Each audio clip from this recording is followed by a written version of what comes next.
하나씩 진행해 보겠습니다.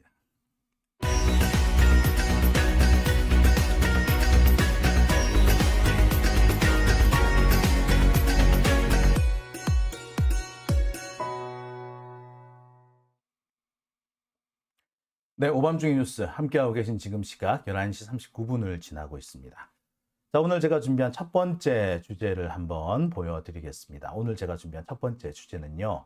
세계적인 과학 잡지 네이처 윤석열 비판에 가담하다입니다.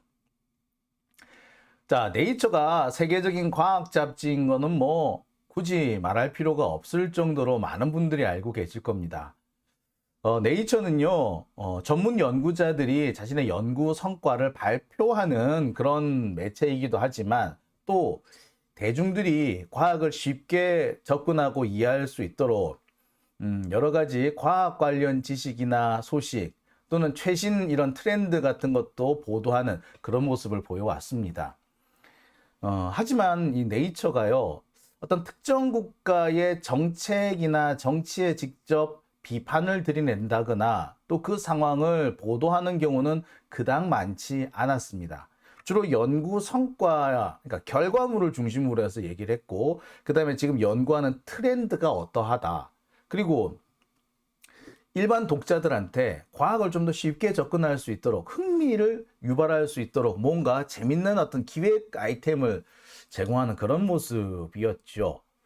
정치와 관련해서는 글쎄 웬만하면은 기사를 쓰지 않는 게 네이처의 기본적인 분위기였습니다. 그런데 그랬던 네이처가 윤석열 비판에 가담을 했다고 하네요. 아마 전 세계 언론의 공통적인 흐름이 지금 윤석열 조롱인데, 자, 그 조롱에 함께 동참하지 않았나 하는 생각마저 들어요. 하나씩 좀 전해드릴게요. 사실 윤석열에 대한 조롱은 작년에 이 영국에서 나왔던 영국 아니요 미국이요 월스트리트 저널에서 나왔던 윤석열은 기본을 좀 배워야 한다라는 그 기사, 그게 참 압권이었죠. 그 뒤에 한동안 윤석열에 대한 비판이나 조롱이 그닥 나오지 않고 있다가 이번에 이재명 대표의 이 체포동의안 표결과 관련해 가지고 전 세계 언론이 일제히 한국을 주목합니다. 그러면서 윤석열에 대한 비판도 막 쏟아지기 시작하죠. 대표적인 곳이 바로 뉴요커라는 신문입니다. 이 기사는 그렇습니다. The Worrying Democratic Erosion in South Korea. 이게 이로션이 뭐 잠식당하다, 부식되다 뭐 이런 의미인데 여기서는 서서히 붕괴된다 뭐 이런 의미로 보시면 될 것 같아요. 한국의 민주주의가 서서히 붕괴되고 있음을 걱정한다. 뭐 그것을 우려한다. 이런 의미겠죠. 마치 브라질의 이 상황을 보면서 민주주의 위기를 떠올렸던 그런 분위기와 상당히 유사합니다. 이 내용을 쭉 한번 보면 그래요. 맨 첫 번째 부분이 이겁니다. 윤석열이 미국 가서 그 아메리칸 파인가 한테 그 노래 부른 거 기억하시죠? 자, 그 노래 부른 얘기를 먼저 합니다. 미국인들은 한국의 윤석열이 어떤 사람인지 잘 모른다. 하지만 일부 인사들은 윤석열이 노래를 잘 못한다는 것쯤은 알고 있다. 자, 조롱부터 시작하죠. 윤석열 노래 잘 못하더라. 그런데 이 노래 못하는 윤석열을 노래를 불렀는데 바이든은 좋다고 박수치고 웃더라.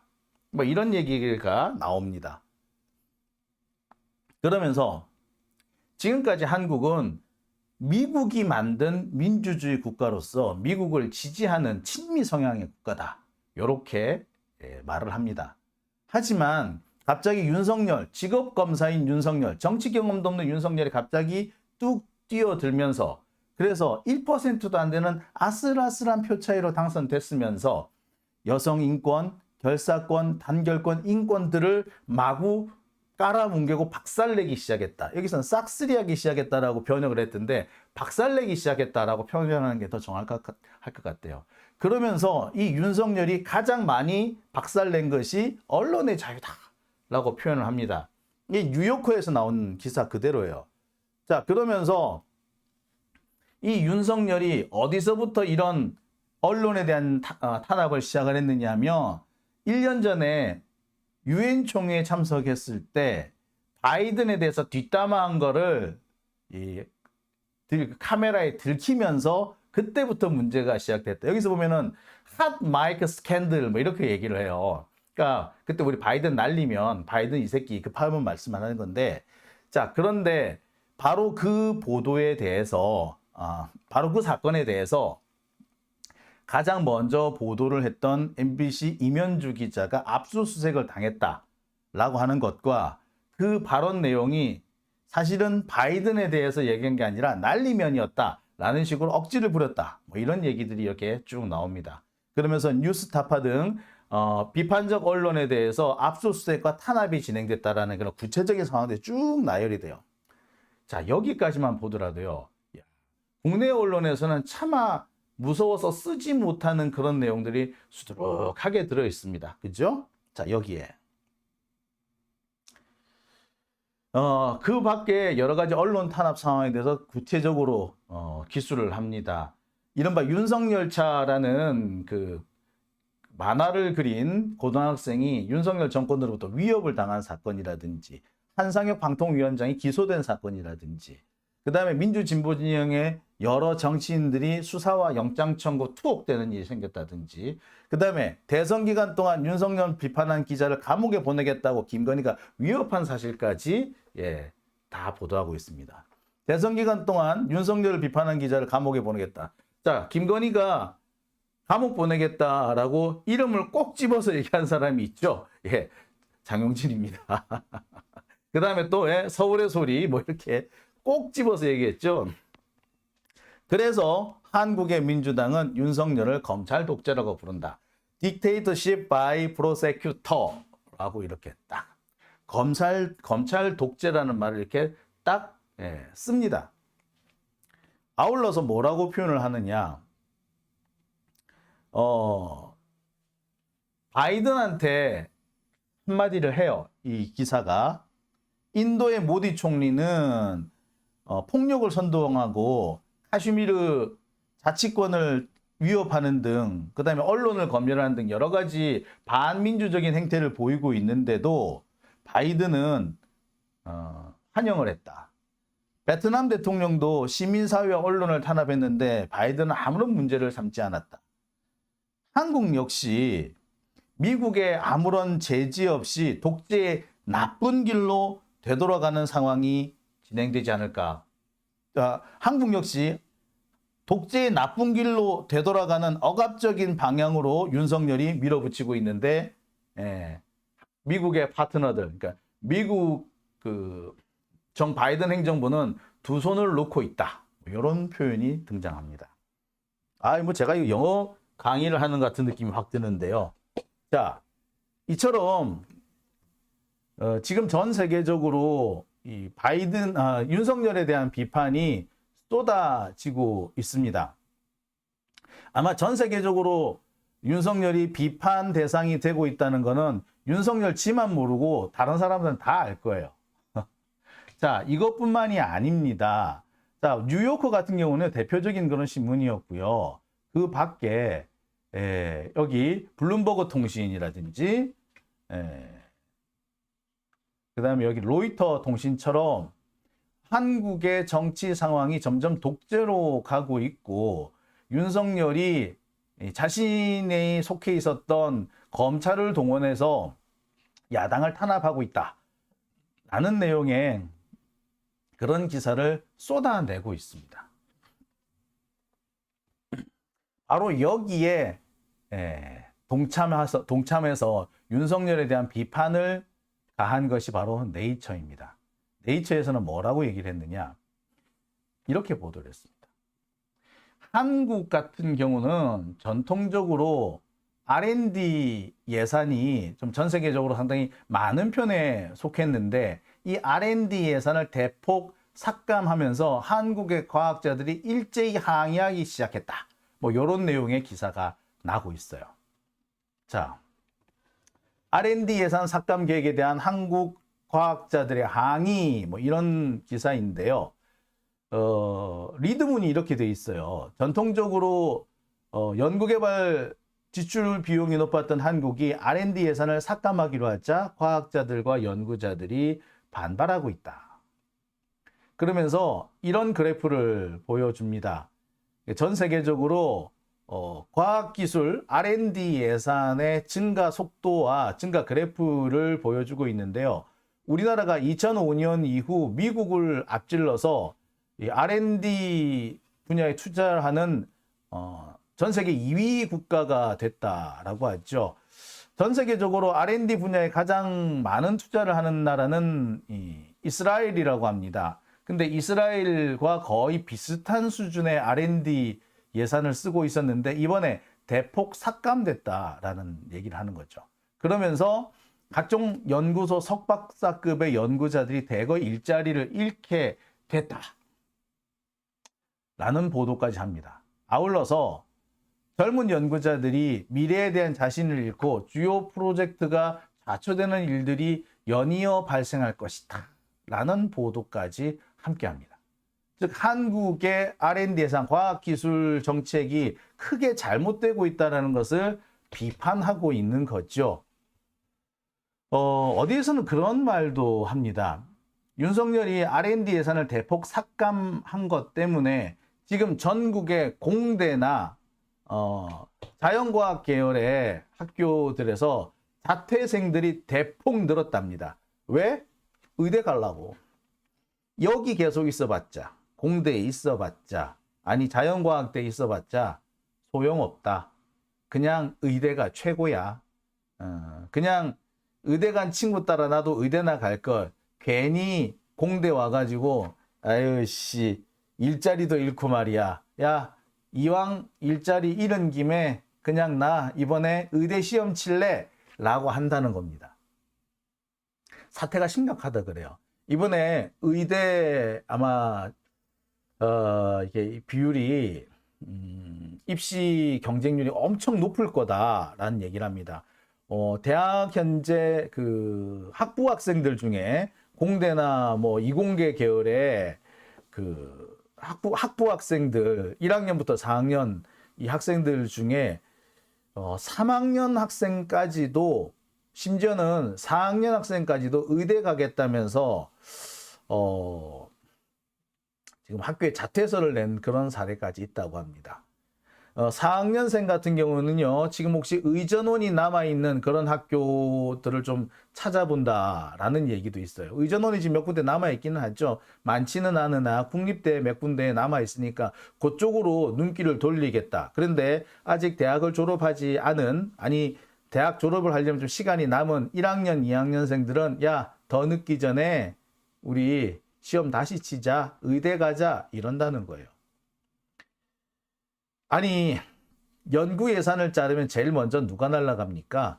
학부생하고 석사과정 이런 학생들이 날라가요. 연구하시는 자리가 없어지죠. 그리고 그 다음 단계는 박사급 연구자들이 날라가고요. 그 다음에는 오랜 기간 동안 연구를 해왔던 이 선임 연구관급들도 연이어 자리를 잃게 됩니다. 그런데 이번에 R&D 예산이 상당히 많이 줄었다고 하죠. 특히 90% 예산이 줄어든 곳이 있기 때문에 거기는 프로젝트 자체가 사라진다고 합니다. 지금 뭐 여기저기 커뮤니티에 올라오는 글을 보면요, 거의 난리예요. 거의 뭐 밀란 수준의 그런 글들이 올라옵니다. 지금까지 몇 년에 걸쳐서 어떤 특정 프로젝트를 준비를 해왔는데 갑자기 예산이 90%가 날라갔다. 그래서 결국 우리는 그냥 학교를 접기로 했다. 그런 것도 있고요. 예산이 한 30%가 잘리는 바람에 교수님하고 그 다음에 교수급 연구자들만 빼고 나머지 석박사급이나 학부생들은 모조리 쫓겨나게 됐다. 라는 글까지도 올라오고 있습니다. 이들은 결국 어디로 갈까요? 이들 중에 상당수는 의대 재수, 삼수, 반수로 아마 접어들 가능성이 높다고 봐야겠죠. 이대로 가면요, 망합니다. 자, 스톤 옐로우님, 사이언스 저널도 지난달에 비판을 했었다라고 말씀해 주셨네요. 어우, 고맙습니다. 제가 그 사이언스 저널 찾아가지고 한번 같이 소개를 따로 한번 더 해드리도록 하겠습니다. 자, 그런데 우리가 열받는 거는요, 이 R&D 예산이 줄었다는 것 때문에 열받는 건 아니죠. 진짜 열받는 건 뭐? R&D 예산을 줄이고 이걸 어디다가 쏟아부었다? 우크라이나에다가 쏟아붓는다는 게 열받는 거 아닙니까? 세상에 우리나라 학생들은 일자리를 잃고 쫓겨나는 판에 뭐? 우크라이나 유학생들한테 생활비를 준다고라?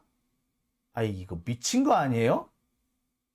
자, 뿐만 아니라 우리나라에서는 지금 R&D 예산을 대폭 줄여가지고 지금 우리나라 그 연구개발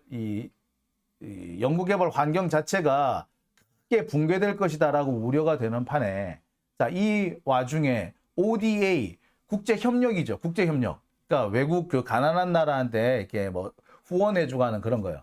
거기에는 예산을 무려 45%나 늘렸답니다. 작년에 4조였는데 올해는 6조 5천억까지 늘렸대요. 그러니까 절반 이상 올린 거지. 그러니까 R&D 예산 빠져나간 것 중에 상당수가 너무나라 도와주는 것, 특히 우크라이나 지원하는데 많이 빠져나갔다는 얘기죠. 아, 이게 참 황당무계한 소리 아닌가요? 어떻게 우리나라 연구개발 예산을 줄여서 남의 나라 도와주는 그런 예산으로 쓴단 말입니까? 자, 여기에 한 가지 비밀이 있습니다. 지금까지 제가 얘기한 거는요, 우리나라 R&D 예산을 줄여서 우크라이나 같은 엉뚱한 데 돈을 쓴다라는 비판이었는데, 실은 이게 다 뭐에 들어가는 거다? 예, 이게 다 건설업체에 들어가는 돈입니다.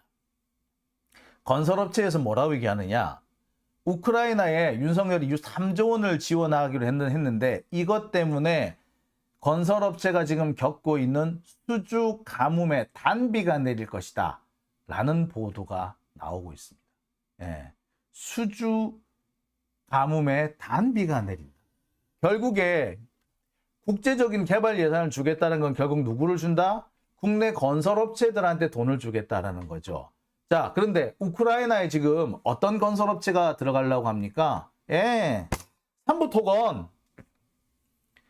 이거 정상인가요? 우리나라 연구개발 예산을 줄여서 그 예산을 우크라이나에 쏟아붓고, 그 쏟아붓는 예산의 대부분은 우리나라 건설업체가 먹게 돼 있고, 결국에 뭐 R&D 예산 빼서 건설에다 돈을 쏟아붓는다는 얘기죠. 근데 그 건설업체의 핵심이 또 뭐다? 삼부토건입니다. 이게 뭡니까? 이런 걸 보고 배임이라고 해요. 배임 횡령이라고 그래요. 한동훈, 윤석열이 그렇게 좋아하는, 검사들이 그렇게 좋아하는 횡령, 배임이 바로 이겁니다. 왜 R&D 예산을 줄여서, 그래서 대한민국의 성장 잠재력을 갉아먹으면서 특정 업체, 지들하고 인맥이 닿는 특정 업체 예산을 몰아준단 말입니까? 이게 비리고, 이게 불법이고, 이게 바로 배임입니다. 검찰이 정신을 차리고 있다면, 아니 공수처가 제대로 활동하고 있다면 지금 뭐부터 해야 된다? 윤석열부터 수사해야 되는 거예요. 이 예산이 정말 제대로 된 예산인 건지, 아니면 특정 기업을 염두에 두고 그 특정 기업에 몰아주기 하려고 만든 예산인지.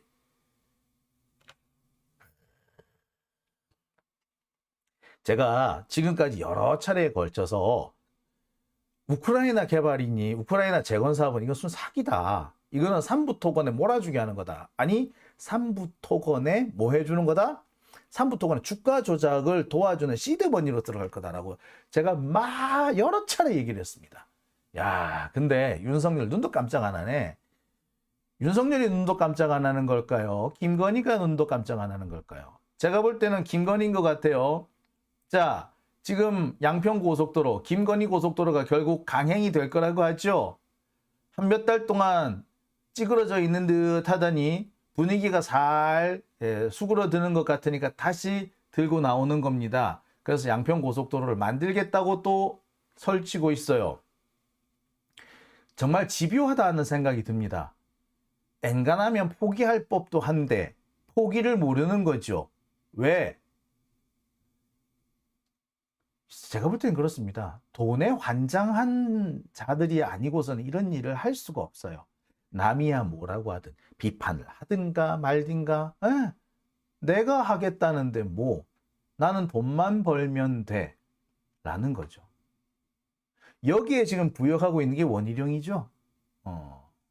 그리고 이렇게 불만이 나오지 못하도록 그때 민주 시민들과 언론을 짓밟는 역할을 하는 게 한동훈인 거죠. 모릅니다. 또 조만간에 이 양평고속도로 이거 그 조작이다, 허위다, 허위사실 유포다라는 식으로 또 헛소리 하는 그런 소리가 나올지 몰라.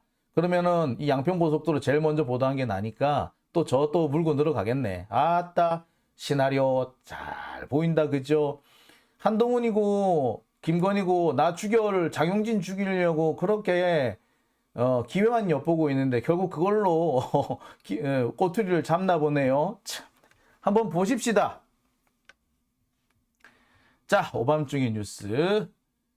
제가 준비한 첫 번째 주제는 여기까지고요. 이어서 두 번째 주제로 넘어갑니다. 국유화 폐간 어떤 대통령도 할 수 없는 일인데 감히 제가 어떻게 그런 말을 한다는 것입니까? 이치에 닿지 않는 말을 가지고 사람을 이렇게 몰약해서는 안 됩니다.